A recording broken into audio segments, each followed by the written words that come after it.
Esse é o ConimaCast, o seu podcast de mediação, arbitragem, dispute boards, negociação e outros métodos extrajudiciais de solução de controvérsias. Uma iniciativa do Conima, com patrocínio do CAN-CCBC, Centro de Arbitragem e Mediação da Câmara de Comércio Brasil-Canadá.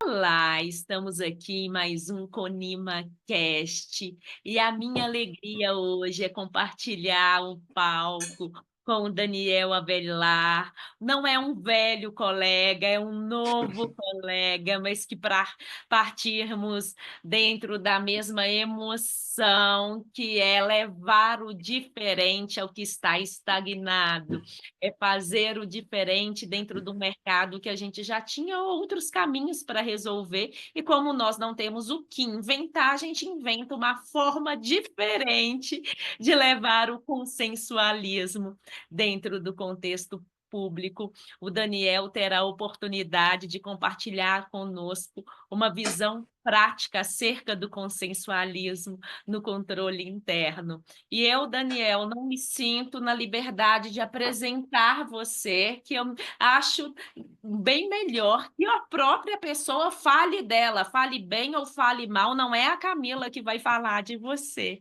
E aí eu quero inicialmente te agradecer e já iniciar com uma pergunta: quem é o Daniel Martins e Avelar? Bom, inicialmente eu gostaria de agradecer o convite, é para mim uma honra estar aqui com a Camila, minha mais nova colega, mas imagino que essa é talvez a primeira de muitas parcerias que ainda virão aí em prol do consensualismo, da consensualidade, principalmente na administração pública. E é para mim uma alegria falar do tema, que é um tema muito caro para mim, é um tema que eu já tive a oportunidade de lidar com ele academicamente, profissionalmente.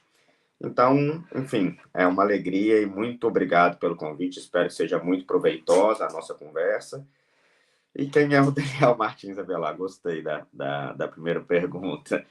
Bom, eu sou bacharel e mestre em Direito pela Universidade Federal de Minas Gerais. Sou advogado e estou subcontrolador de correição do município de Belo Horizonte desde 2018. Eu sou secretário-geral da Comissão de Licitações da Ordem dos Advogados do Brasil, membro associado do Instituto Brasileiro de Direito Administrativo Sancionador e, acima de tudo, sou um estudioso do tema. A minha pesquisa de mestrado foi sobre soluções consensuais em matéria disciplinar na administração pública e, enfim, acho que é isso a resposta quanto a quem é o Daniel Avelar. Tá vendo que é uma pergunta simples, mas fica muito mais fácil que a pessoa se apresenta como ela gostaria que fosse falada.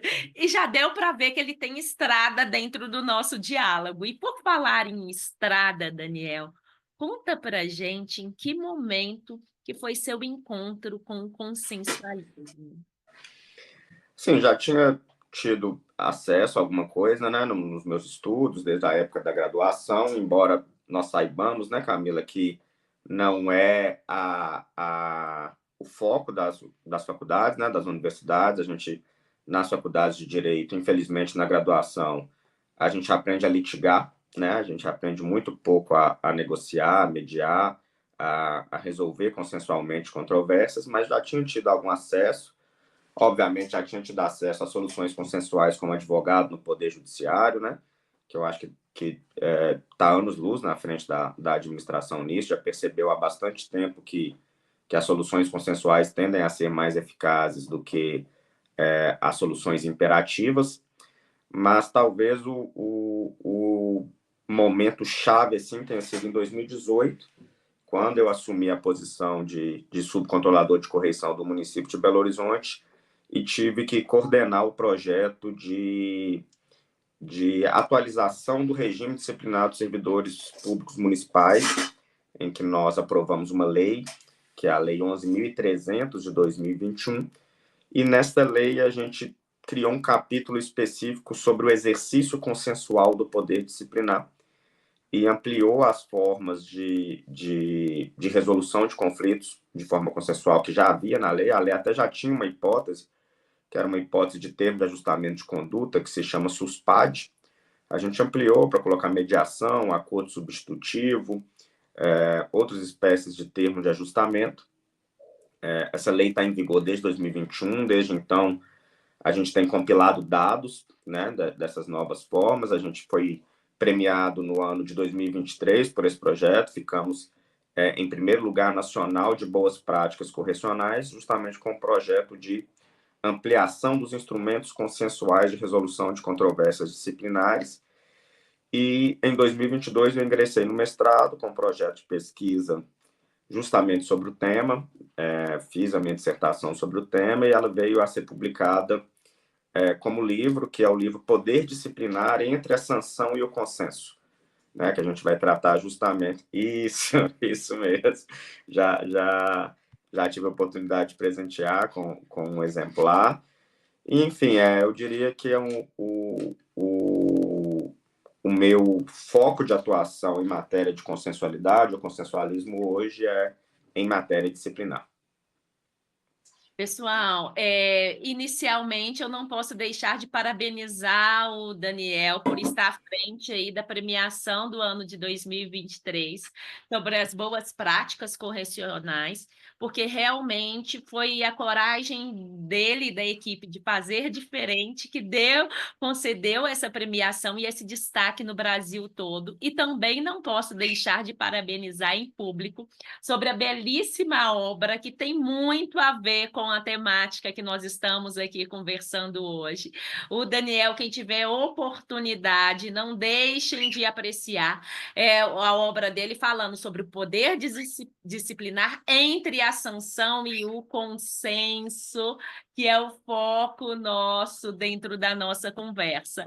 E já que nós estamos falando da consensualidade da administração pública, principalmente nessa questão do poder disciplinar, é uma dúvida que eu tenho, Daniel, não é nenhuma dúvida, é uma vontade de poder aprender mais, né? O que precisamos aprender realmente sobre o uso do consensualismo no controle interno da administração pública? Qual é a lição que a gente não pode perder de vista? Eu acho que a primeira coisa, que na verdade deve ser uma premissa, é de que a consensualidade, o consensualismo não é uma exceção, né? Não é uma excepcional, não estamos inventando a roda, não é uma coisa a ser utilizada em determinadas matérias, quando há autorização legislativa. Enfim, os instrumentos consensuais são formas normais de atuação na administração pública, eles podem ser utilizados sempre que a lei não vede, e não existe como que eu vou dizer, não existe uma primazia do ato unilateral sobre o consenso, né? Então, quando qualquer livro de direito administrativo que você for ler, ou manuais de atuação na administração pública, geralmente eles vão tratar quase que exclusivamente do ato administrativo e vão tratar muito en passant, de forma muito excepcional dos instrumentos consensuais. E eu acho que é isso que a gente precisa aprender. A consensualidade não é excepcional. A consensualidade é uma forma normal de atuação administrativa. Ela não exclui nem substitui integralmente a atuação unilateral. A atuação unilateral continua lá. A administração pública não perde o poder imperativo dela, ela continua podendo sancionar, ela continua podendo atuar na esfera jurídica dos particulares, dos servidores, unilateralmente, quando necessário. Mas eu acho que o principal que a gente tem que aprender é isso, é tratar a consensualidade como uma questão normal, né? A gente estudar, aprender e usar a consensualidade assim como a gente usa a imperatividade. Hoje não é assim, né? O simples fato da gente ter sido premiado em 2023 demonstra isso, mas é uma questão excepcional, né? A Corregedoria de Belo Horizonte não deveria ser excepcional, não deveria ser uma exceção no Brasil. Eu acho que da mesma forma que o PAD, né, o processo administrativo disciplinar, é uma atuação normal das corregedorias, o acordo também tem que ser uma atuação normal. Eu acho que quando a gente atingir esse ponto, vai ser a virada de chave. Gente, nada melhor que falar com um mestre. Já anotei aqui para minha lição de vida e para os meus discursos. Vou te citar, tá, Daniel? Mas o consensualismo não é a seção da administração pública. Isso faz tão sentido, porque quando a gente vê que não é exceção, a gente vê que não é um monstro a gente trazer essa implementação para dentro das correições de outros municípios, né? Que vire a regra, não a exceção. E já É, que, à desculpa. vontade, Daniel, não, sem problema. Mas principalmente desde 2018, Camila, quando houve alteração na LINDB, né, pela Lei 3655 de 2018, né, existe no artigo 26 da LINDB um permissivo genérico de caráter nacional para se fazer acordos em matéria de direito público, controvérsias em direito público, que a lei diz. Né? Então, já tem o quê? 7 anos, né? Que nós temos aí um permissivo genérico, né? Chamando a atenção para a gente do ponto de vista normativo, né? De que é uma questão normal, é uma questão natural, é um modo de agir normal. Então, o contrato administrativo, né? Seja decorrente de uma mediação, falando aqui contrato, né? Em termo amplo, como qualquer tipo de acordo de vontade que envolva administração, ele está do lado do ato administrativo. Os dois têm a mesma posição de juridicidade e legitimidade no ordenamento jurídico brasileiro. E em termos normativos, a gente também nunca pode esquecer que a própria legislação do Código de Processo Civil, que não tem nada de novo, ele já trazia de forma expressa a possibilidade do ente público fazer uso das práticas consensuais, né, Daniel? E você, como no seu currículo também passa para as questões de licitações, a gente tem a lei, não posso nem falar que é lei nova de licitação, porque ela já não é mais novinha. Uhum. Então, ela tem um capítulo específico sobre os meios adequados com esses entes. Então, assim, temos a legislação, temos a autorização expressa, então que sigamos com essa mudança cultural. E por falar de mudança cultural, acho que para a gente vencer esse caminho, a gente tem que vencer um pouquinho os mitos que assombram a administração pública no uso do consensualismo. Quais, na sua visão, né, do outro lado da mesa, no lado da gestão pública, literalmente, que é um dos papéis que você ocupa profissionalmente, quais esses mitos que você acha que ainda dificultam o uso do consensualismo desse espaço? Eu acho que o principal deles é o mito de que o princípio da supremacia e da indisponibilidade do interesse público impedem a transação ou o consenso em determinadas hipóteses, né? Acho que esse é o principal mito, a principal barreira que a gente tem que superar do ponto de vista jurídico, né? Porque ainda hoje algumas pessoas, alguns órgãos, alguns setores, né, de atuação administrativa entendem que não se poderia, por exemplo, transacionar em matéria disciplinar. Por quê? Porque a partir do momento que eu não aplico unilateralmente uma sanção num PAD, eu estaria, de alguma forma, dispondo do interesse público, eu estaria não respeitando a supremacia do interesse da administração em face do interesse do servidor.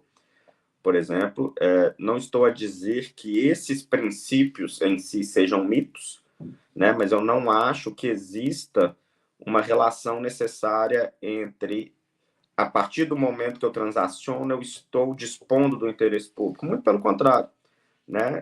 Pode ser que o interesse público seja atendido de uma maneira mais adequada por meio de uma transação, por meio de uma mediação, por meio de uma negociação, enfim, por qualquer forma de consenso, e não existe um antagonismo necessário entre o interesse da administração pública e da sociedade e do particular.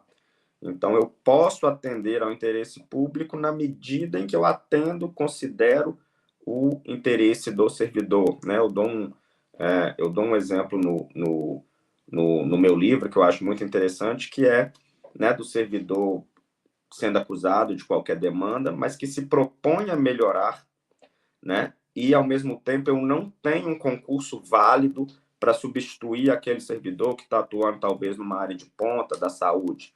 Né? Então, está aí uma questão que talvez eu possa atender o interesse particular do servidor, que é continuar o vínculo dele com a administração pública mediante um ajustamento de conduta, e, ao mesmo tempo, eu atendo o interesse público.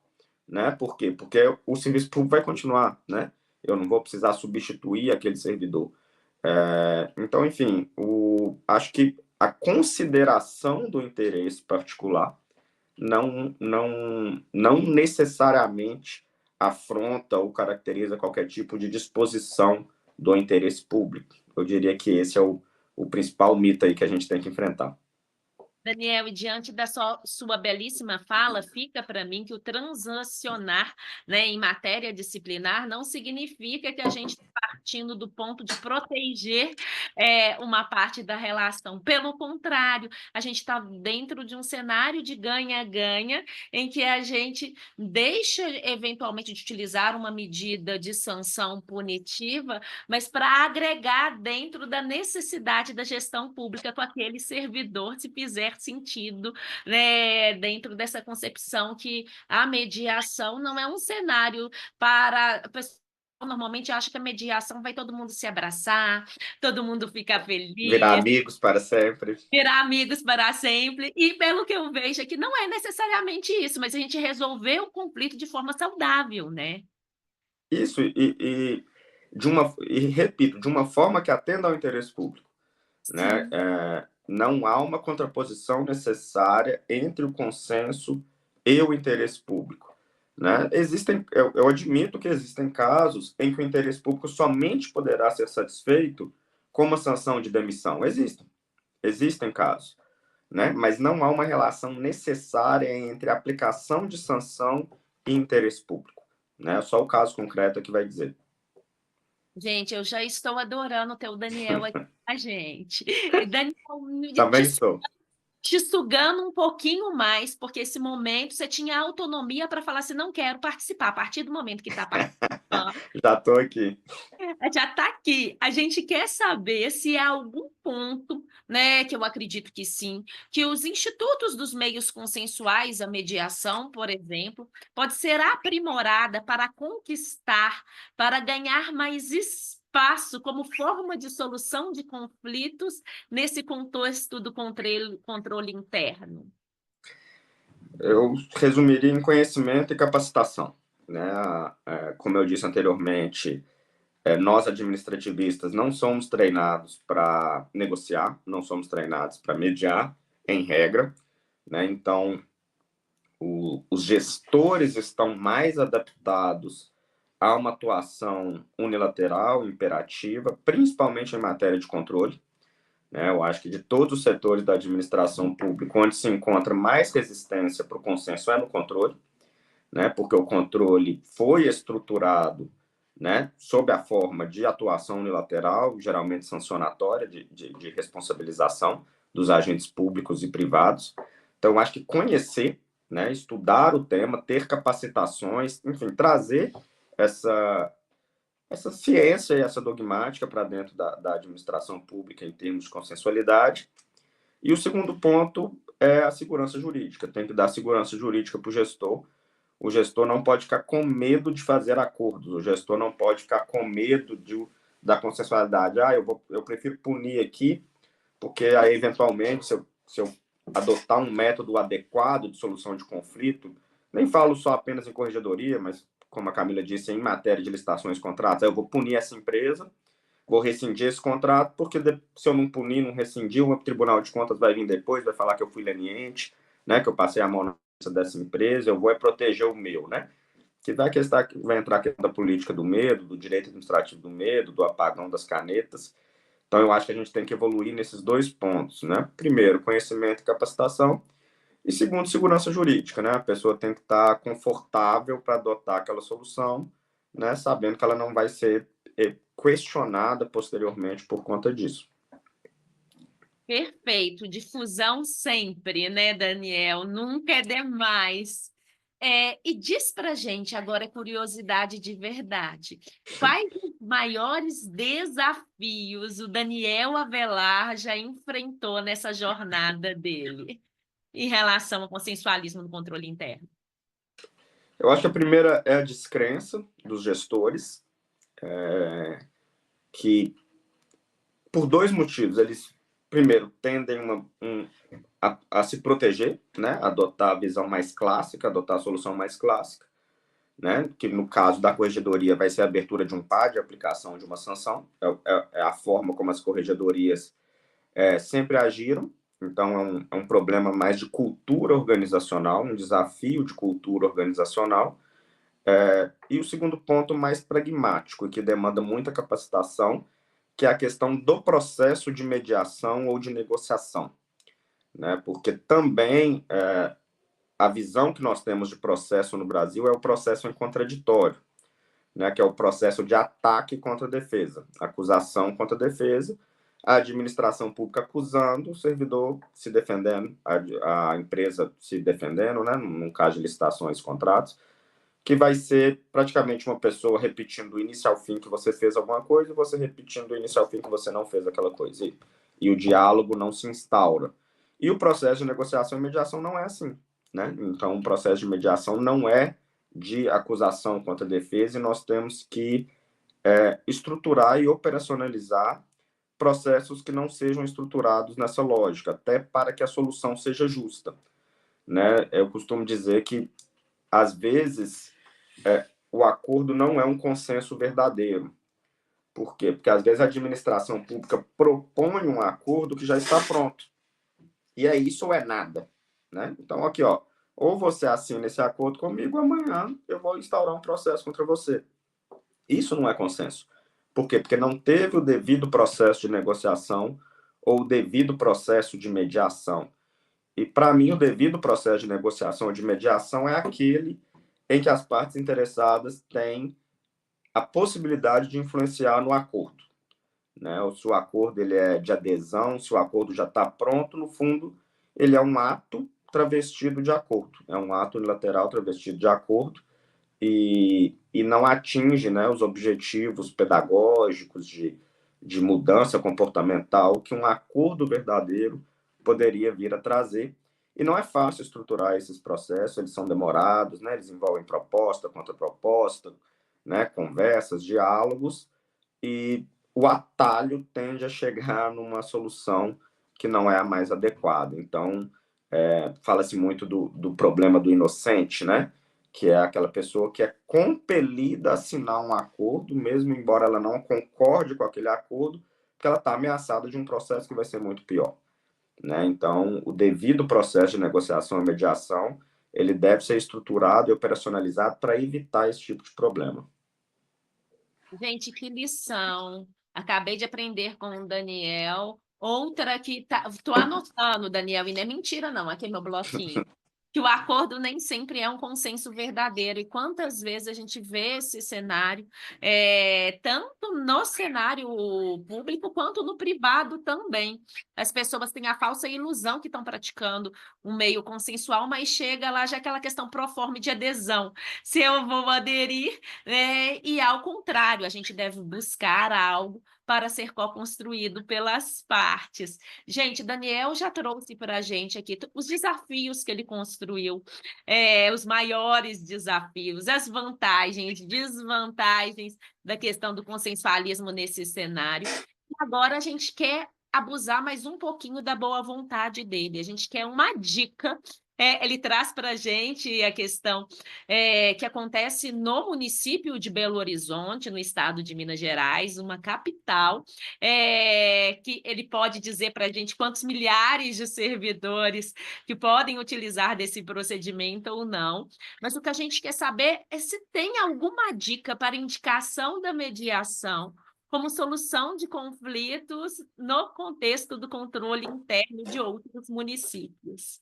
O que você diria para outros municípios, Daniel? Eu acho que o primeiro passo é regulamentar, né? Tem que regulamentar e instituir o fluxo, né? Então, tem que atribuir competências, instituir o fluxo de mediação, né? Enfim, não se vai fazer mediação de um dia para o outro porque se descobriu que é bom, né? Tem que regulamentar, tem que estruturar o setor, tem que estruturar a equipe, tem que, eventualmente, se for o caso, contratar capacitação ou consultoria, enfim.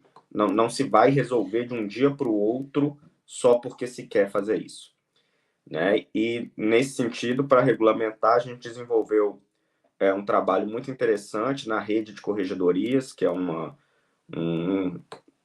que eu vou dizer, um órgão mesmo em rede, um colaborativo, que envolve todas as corregedorias do país que queiram participar, né? Então, eu já indico aí para os demais municípios, principalmente de interior, que desejem participar desse órgão, que é coordenado pela CGU, e tem corregedorias de todo o país, e lá se trocam boas práticas, lá se disponibilizam manuais, disponibilizam cursos gratuitos. Esse concurso de boas práticas é feito exatamente no âmbito da rede de corregedorias, e a gente teve a oportunidade de fazer um grupo de trabalho lá, do qual eu fui coordenador, em que a gente elaborou uma minuta de regulamento. Então, você entrar lá no site da rede, vai ter uma minuta que, a princípio, ela serve para qualquer município, qualquer estado, qualquer entidade subnacional a ser utilizado no país. Então, e vai até além da mediação. Ela tem mediação, tem acordos de ajustamento de conduta, tem acordos de confissão, tem acordos de colaboração premiada. E no município de Belo Horizonte, a gente demorou 3 anos para colocar esse projeto em prática, né, que desenvolveu muito estudo, muito amadurecimento, aprovação de atos, e o que a gente quis foi deixar as pessoas hoje alargarem um pouco mais na frente, né? Então, em vez de se iniciar esse projeto do zero, já tem lá uma minuta que pode ser utilizada. Obviamente não precisa ser utilizada integralmente, talvez você queira implantar, por enquanto, só mediação, né? Então, self-service, se serve do que te interessar mais lá. E o segundo dica é medir os resultados, né? Então, eu acho que tem que regulamentar, como eu disse anteriormente, tem que capacitar e medir resultado, né? Para ver o que é interessante, o que não é. O consenso não é bom em si mesmo para toda e qualquer hipótese, nem a decisão é boa em si mesmo para toda e qualquer hipótese, né? Então, é entender onde dói, né? Entender onde os resultados estão vindo, para ir customizando essa solução para cada município, né? Nós temos no Brasil, nós temos uma disparidade. Em Minas Gerais, nós temos 853 municípios, né? No Brasil, mais de 5.000 municípios. Então, não necessariamente a solução do município de Belo Horizonte vai se adequar para o município de Serra da Saudade, que tem 800 pessoas, né? Nós temos 50.000 colaboradores, o município tem 800 moradores.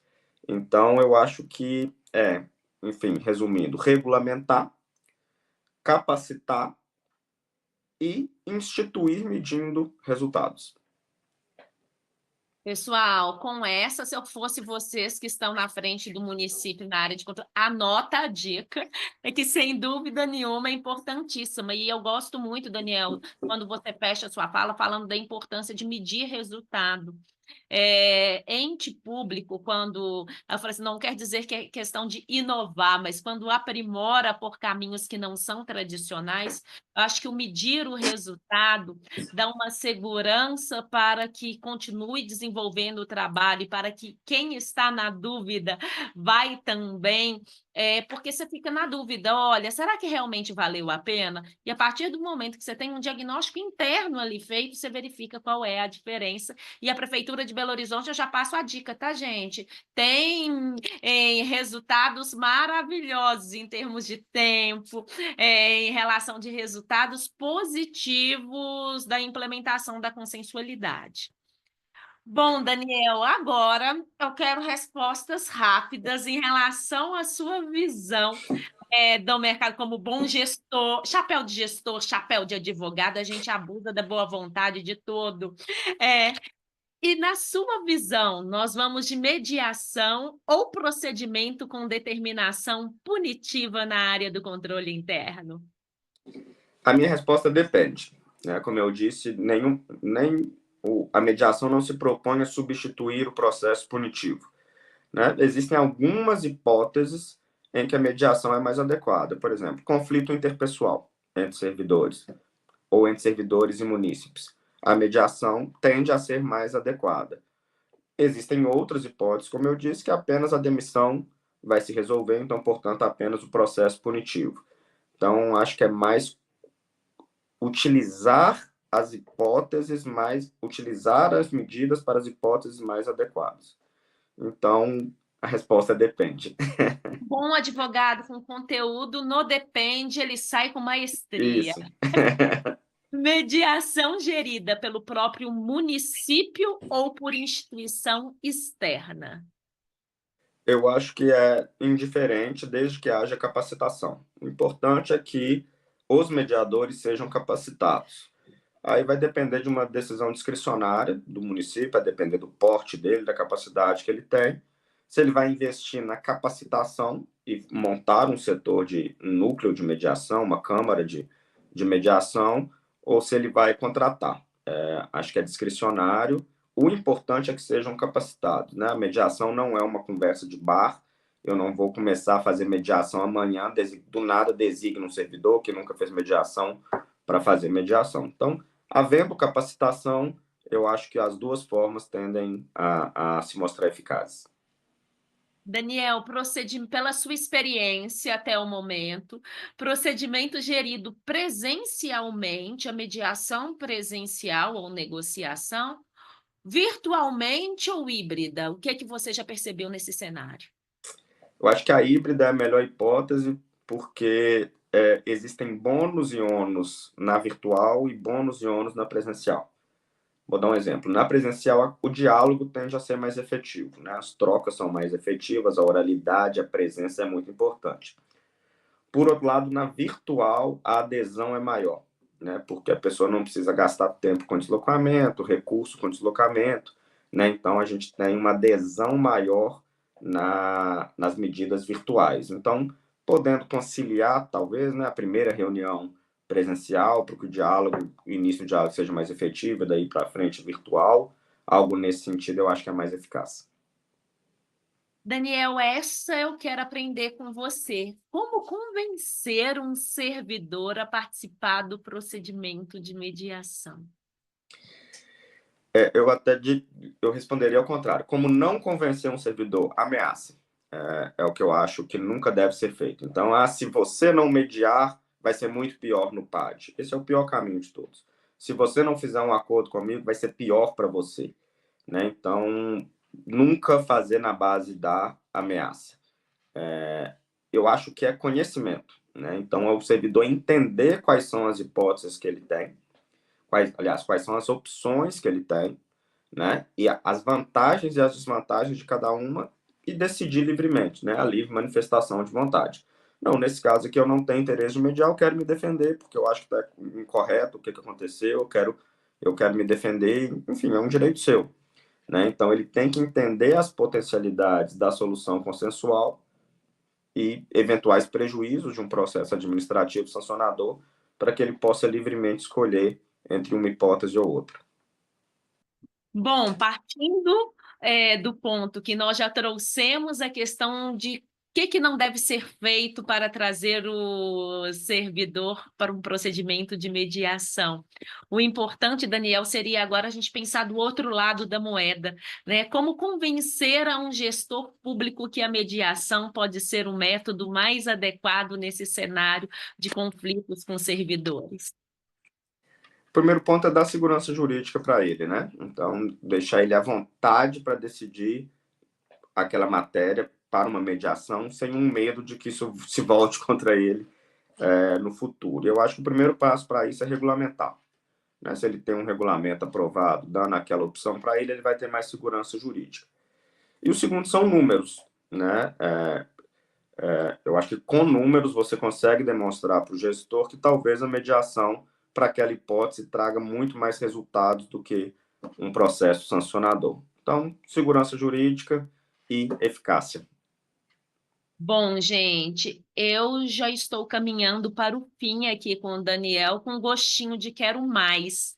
Dizem que quando a gente fica com gostinho de quero mais, Daniel, é porque foi bom. Que aula, que entrega, que vontade de aprender mais sobre a área, por mais que nós já militamos aí dentro do cenário, né, dos meios consensuais por um tempo, mas como que faz diferente a gente escutar quem está do outro lado da moeda, implementando o que não é o convencional, porque não adianta a gente dizer que é convencional o uso de mediação, de controladoria, de conflitos com servidores, porque não é. Não deveria ser o excepcional, palavras do próprio Daniel, mas hoje ainda é o excepcional, ainda é o fora da curva, que vários municípios consigam pegar as dicas daqui, ter anotado, para que implementem dentro da sua realidade. Em nome do CONIMA, eu queria te agradecer muito Queria agradecer a sua dedicação, a sua cordialidade, o seu tempo e a sua doação aqui hoje, que eu falo assim, falar em medida, daqui um ano eu quero ver que municípios que foram fisgados pela palavra do Daniel. Para encerrar, a palavra é toda sua, Daniel. Queria dizer que foi uma alegria, foi uma honra, gostei muito do nosso bate-papo aqui, foi muito descontraído, ao mesmo tempo bastante profundo, bastante técnico, e me colocar à disposição do CONIMA, de colegas acadêmicos, de colegas profissionais, né?